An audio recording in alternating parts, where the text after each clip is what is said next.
అతనికి నిజదేవుడు యేసుక్రీస్తు అని తెలిసింది. సిక్కు కులంలో పుట్టిన ఆయన. సిక్కులు వాళ్ళ మత నిష్టల్లో చాలా నిష్ఠాగరిస్తులు వాళ్ళు.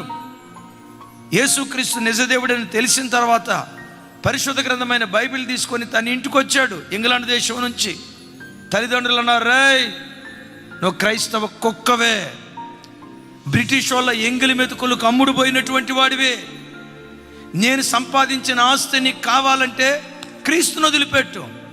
క్రీస్తు కావాలనుకుంటావా, నేను సంపాదించిన వాటిలో నూలు పోగు కూడా నీకు ఇవ్వను. నీకు క్రీస్తు కావాలా, నేను ఇచ్చే ధనం కావాలా? ఆ యవనస్తుడు అన్నాడట, నానా నీవిచ్చే ధనం కంటే ఆ క్రీస్తే నాకు శ్రేష్టమైనటువంటి వాడు, యేసుక్రీస్తే నాకు కావాలని కట్టుబట్టలతో బైబిల్ తీసుకొని తన తండ్రి ఇంటి నుంచి బయటకు వచ్చాడు.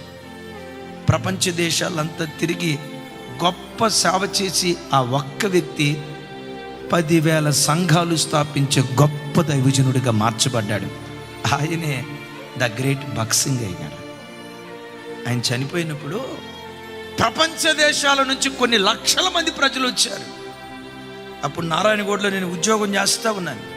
ఆయన చనిపోయిన తర్వాత వాహనం మీద ఆయన పెట్టి ఆ వాహనానికి తాడు కట్టి ప్రజలు తాడుతో లాక్కొని వెళ్ళారు.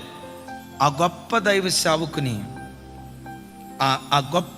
సేవకుని లాక్కొని వెళ్ళే గుంపులో, ఆ త్రాడు లాక్కొని వెళ్ళే గుంపులో నేను కూడా తాడు పట్టుకొని లాక్కొని నారాయణగూడ సెమిటరీ వరకు వెళ్ళటానికి దేవుడు కృప చూపించాడు.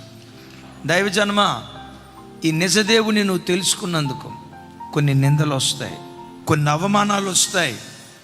నీ కులస్తుల ద్వారా, నీ స్నేహితుల ద్వారా, ఈ నిజదేవుని ప్రత్యక్షత ఎరగని కొంతమంది మూర్ఖపు వ్యక్తుల ద్వారా నీకు కొన్ని నిందలు, అవమానాలు, తిరస్కారాలు వస్తాయి. క్రీస్తు కొరకు ఆ నిందలన్నీ భరించటానికి నిలవబడు.